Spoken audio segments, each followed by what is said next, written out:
Hi అండి. ఇక్కడైతే summer start అయింది. లండన్లో ఉన్న సీ లైఫ్ అక్వేరియంకి అయితే ఈరోజు వెళ్ళాము ఫ్యామిలీతో కలిసి. ఇక్కడైతే నేను ఫస్ట్ టైం పెంగ్విన్ని చూశాను. లోపలికి వెళ్ళే వరకు అయితే తెలియదు మనకి ఇక్కడ పెంగ్విన్స్ కూడా ఉంటాయని. ఇక్కడ కనిపించేటివి అయితే జెల్లీ ఫిషెస్.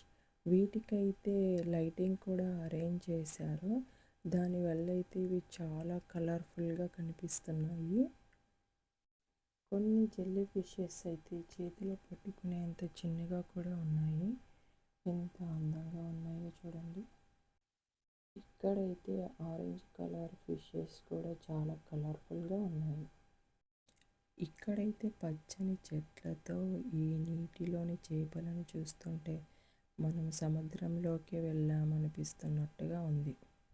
ఇక్కడైతే రకరకాల ఫిషెస్, షార్క్స్ కూడా ఉన్నాయి.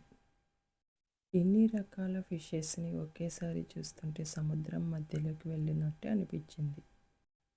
ఈ నీటి మధ్యలో అక్కడక్కడ పురాతనమైన రాళ్ళు కూడా కనిపిస్తూ ఉంటాయి మనకి చూసినట్టయితే. అన్నీ ఎంత చక్కగా అరేంజ్ చేశారో కదా. వీటన్నిటిని చూస్తూ ఉంటే చాలా హ్యాపీగా అనిపించింది. మా పాప కూడా చాలా చక్కగా ఆడుకుంది వీటన్నిటిని చూస్తూ. ఇన్ని రకాల ఫిషెస్ని ఒకే చోట చూడడం ఇదే ఫస్ట్ టైం.